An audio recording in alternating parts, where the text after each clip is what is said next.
what's up folks? Welcome back to the channel. I hope you're all having a fantastic day. So I've got another US military video for you today, and I thought this one would be very interesting, and it's titled, Could the US military conquer the UK if it wanted to? This video is based in 2019, just a disclosure.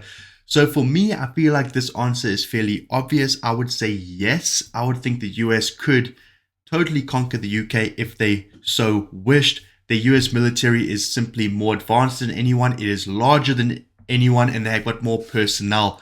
So I would say this is a definitive yes, but you never know. Sometimes it's very difficult to attack another country. Sometimes it's easier to defend than to attack, and maybe the UK have certain mitigating strategies that could help them. So you know what, let's just watch and find out. So without any further delay, let's just get right into it. We all know US and UK are close allies, right, and that US armed might is far greater than that of UK. But just for argument's sake, and to learn what sort of limitations waging warfare across the ocean implies, this video will explore US invading the United Kingdom. So with just the airplanes and ships left to count on, is an invasion over the Atlantic viable? This should be good. The thing I like the most about these videos is they give a detailed description of the size of the various sections of the military, such as the aircraft, the ships, the infantry and all that. And I sometimes like to compare various powerhouses in the world. Obviously the US is the biggest in the world, but the UK is definitely not someone to be underestimated. They're definitely one of the more capable militaries in the world. So it's good that the US and the UK are allies for sure. And now, could US military successfully invade UK if it wanted to? Let's find out, Some folks. rules will apply. US gets no overseas bases, and all other countries are impassable.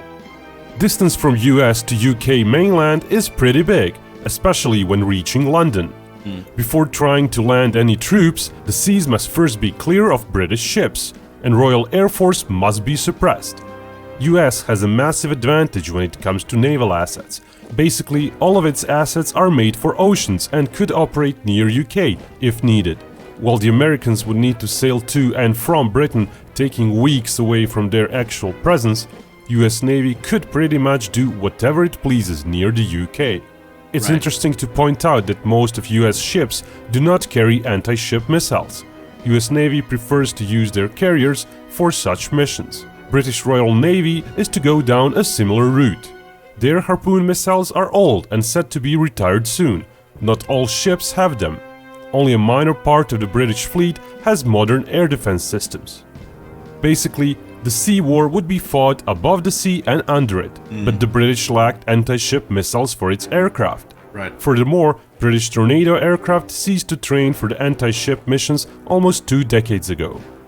Basically, if UK had to... Why did they stop that training? I'd be interested to know. If any of you know why they stopped their anti-ship missile training, please let me know. Try and do air raids against US fleet, it would be down to 2 weapons: laser-guided bombs and short-range tactical missiles.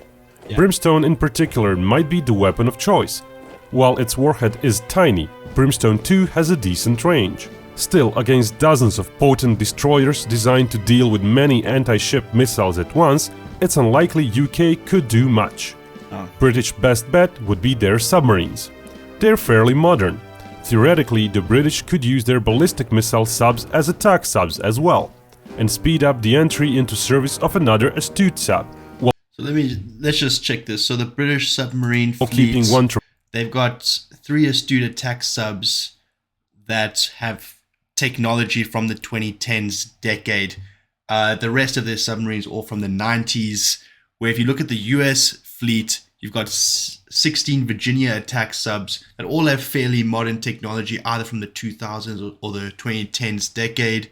They got 3 Seawolf attack subs from the 2000s, and various other type of submarines from the 80s and 90s. So wow, definitely overpowered are the UK here. The US clearly have their number as far as attack submarines, so this would not be the best bet, I would assume, for the UK to take. to try and attack the US underwater. Trafalgar running a bit longer, rummaging for retired sailors to crew it. Still, the British would be far outnumbered. Yeah. US submarine fleet dwarfs theirs. Right. Given a bit less time on station and British home advantage when it comes to resupply, the balance of power may not be quite 6-1. Still, it's no question the British subs would get hunted down within.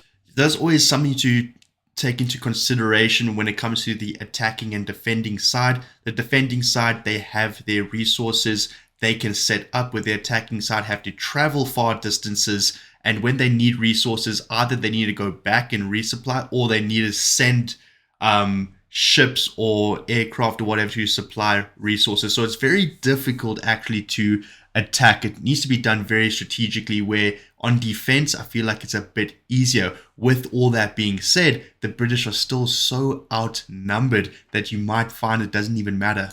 In months. Aerial anti-submarine platforms would also play a large role.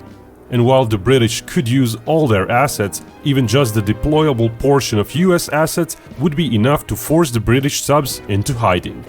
Furthermore, US carrier-based air power would make it hard for British anti-sub helicopters to operate.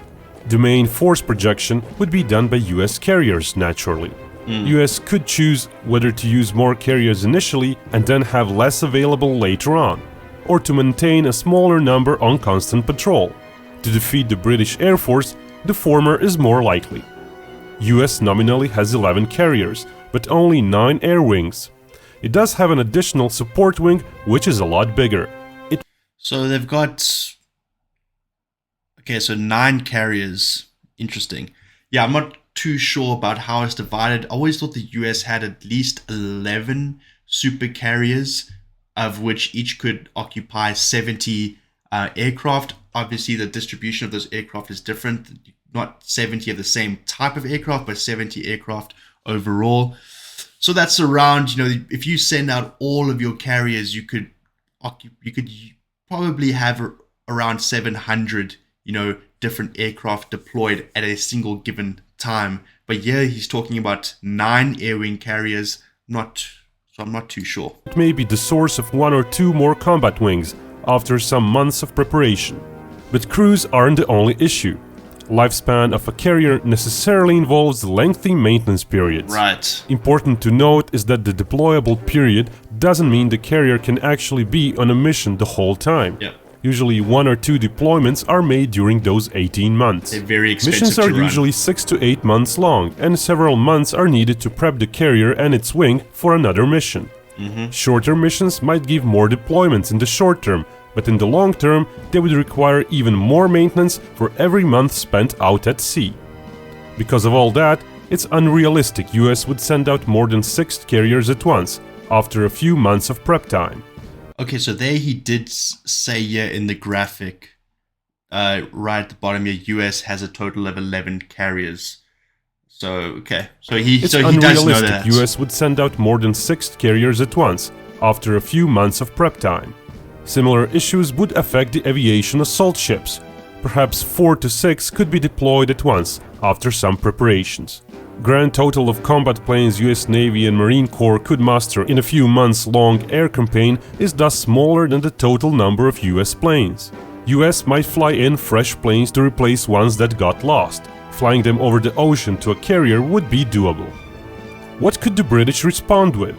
Royal Air Force is smaller than even the readily available US planes deployed on carriers. Another huge issue for the British would be their lack of air defenses. Outnumbered. Everything they currently have are fairly low altitude systems, meaning the US would be free to bomb them from high up with guided weapons.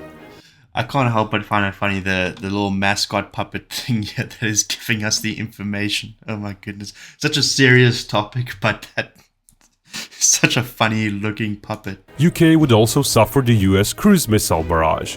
While the Brits have some such missiles of their own, it's unlikely they would be used against the faraway US bases. Even the subs that could carry them would be better utilized for defense of the homeland. While not all could be launched at once, US could sustain the effort. The British Air Force would be mostly paralyzed on the ground. Yeah. US has also a much bigger recon platform fleet, especially when it comes to satellites. British lack those, as in the real world they timeshare some US spy satellites. US aircraft would be looking for targets as well. Britain would have no real means of scouting the US bases. US AWACS-type planes would be plentiful, while British ones would mostly be trapped on the ground, with runways and highways being mostly inoperative. Thus the Royal Air Force would slowly get destroyed on the ground. When they would be able to get some planes airborne, they still may not choose to engage the Americans, as it's likely US attack waves would be made of close to 100 planes with possibly as many fighters as Britain would muster per each local interception, or more. The best Britain could hope for would be a roughly equal kill ratio in the air. And when the losses on the ground are included, over months of a protracted bombing campaign, US would still be left with a sizable force. All this didn't even include the US Air Force. While the scenario requires it to use the bases inside the US, Britain could be reached. At first, bombers would be deploying cruise missiles, but later on they would be likely used for bombing missions. But could the Air Force tactical plane fleet help out as well? With very ample in-flight refueling, the answer is yes. US operates the world's biggest air tanker fleet. The Hercules-based tankers, however, are too small and would use most of the fuel just to get near Britain. Still, the remainder of the fleet has a substantial fuel offload capacity, and tankers could refuel each other. Such ops may sound complex, but compared to what the British did in Falklands War, they're fairly basic. The British used a dozen tankers to refuel themselves repeatedly, keeping the bomber refueled throughout all of the route. That's pretty smart. While all of the tanker fleet would not be available due to maintenance, the rest could still offload significant fuel loads just outside Britain if needed. With several refuelings per plane, US Air Force could still expect to have around 400 combat planes in action practically every day. The British would really have no chance in the air. Within months, the US would have complete control of the air. And thus the second phase of the invasion might commence. By that time, British ships would be mostly dead, even if they hugged the shores and just aided in the air defenses. British submarines might hold out a bit longer, if not being used to actively hunt down US ships. But even if British subs managed to kill 2 US vessels for each of their own, final result would be the end of the Royal Navy. Yeah. So at around 6 months or so into the war, the landings would be mostly unopposed, except for the Royal Army defending the shores. 6 months would be enough for US to assemble pretty much all of their active and reserve assets. I feel like at this point, if the Royal Navy has been taken out, and if, the British Air Fleet has also been taken out, that is a time for surrender. I mean, you probably should have surrendered a lot earlier, but there's no point that the land forces are going to... There's no way that the land forces are going to occupy much resistance. So at this point, you should have already waved the white flag. In addition to landing ships, US could count on numerous cargo assets of its Sea Lift Command and Reserve Fleet in case a port is secured. US Airborne could also help, with the numbers shown probably growing with newly trained paratroopers. Getting additional heavier equipment for them, however, would not be likely, given the time limit. US transport plane fleet is pretty big, and should be able to drop all the airborne troops within days. US could be looking at close to 30,000 troops during the first day, and close to 20,000 more the day after. Subsequent days would see fewer and fewer troops being added, and more supplies being brought in. The British would enjoy more soldiers than shown before. The reserve mentioned covers only the soldiers receiving some training periodically, and soldiers for whom some heavy equipment is stored. It's crazy to see the difference in number. So the US ground troops pretty much have 3 times as much troops as the UK ground troops. Now, the UK is around 70 million people, and the US is around 350 million people. So the US have 5 times more people and around 3 times more troops. So the large number of troops that in comparison to the UK clearly makes sense. But yeah, the UK just will be outnumbered, that is for sure. My only thing is, could the US get all their troops there and sustain them with food, water, whatever for those long periods of time? That's something interesting to know. In an event of a total war, Britain would be using those 6 months to mobilize as many soldiers as possible. While they would be equipped with basically just rifles, and while their training would be less than adequate, they would still boost the overall numbers several times. Right. Yet all those soldiers may not be enough, as UK has a problem of geography. Its landmass is just too large. Its coastline is very long. Even when taking just the western part of its coastline into account, the area to be defended is huge. And what about the islands? Perfect for US to take and entrench themselves at, before launching further landings from them. Most of those areas are sufficiently far away from the mainland that British artillery would not be much of a factor. And what about Northern Ireland? There are just too many places for US to concentrate its assault on. The British would not be able to move their forces around easily and protect those islands or the Northern Ireland. So the islands would fall one by one. Then either Northern Ireland would be taken or part of Great Britain would fall. Hard to traverse overland Scotland would be an obvious choice, though that would also slow down US breakthrough as well later on. Cornwall or Devon are also decent picks, as British defenders lack room to swoop down on the US beachhead from all directions, though such areas would likely be more heavily populated by British military to begin with. Once the US manages to secure ports and airfields and brings in US Army reinforcements, it would be basically game over for the British. US would build up its helicopter force on the areas it has taken, which is considerable. While the British have a fleet of their own to help quickly distribute its forces where needed, their numbers are small. Just crazy here, guys. Let's just take a look here at a comparison between the transport utility helicopters and rotorcrafts between the US and the UK. US have 609 heavy helicopters or transport vehicles, if you can call them that, compared to the UK's 66. 281 medium to 25 medium. 1,781 utility to 42 utility and 24 medium utility. And then 341 light utility to 46 light utility transport vehicles. It's crazy. That's more than 10 times the amount of total transport utility helicopters or rotorcrafts from the US to the UK. It just shows the power that the US have as part of their military all across the board. Both sides would of course be losing many helicopters, US to British low-level air defenses and British to US fighter cover, which would continuously be flying over the important areas. The British would have only a small part of shown inventory of heavy weapons present at any one point the US attacks. While US would also not be disembarking thousands of its Abrams tanks or 10,000 of other heavy combat vehicles, the overwhelming fire support coming from various directions would more than make up for it. Fire support from the ships may come in form of MLR units firing from the ships rather than actual gun barrage. US ships still lack long-range gun rounds. Attack helicopters are another way of concentrating force in one area quickly. But again, the British are far outmatched, even if just half of US numbers are present. The issue for the Americans would be time. As the scenario asks what can be achieved within 1 year, US would be under pressure to progress from their multiple beachheads. Northern Ireland is likely to fall within the 1-year time limit, but only minor parts of the Great Britain would be overrun by the Americans during the same time period. The British would put up a hell of a fight. Ground troop loss ratio would favor the British somewhat, but when Air Force and Navy losses are added in, where Britain would suffer more heavily, the US would come out fine. With added large chunks of conquered territory, the US could call itself a victor. Big thanks goes to all my patrons. Okay, that is everything. So I guess the US would win, but I think if that scenario ever had to take place, I don't think anyone in the world truly wins.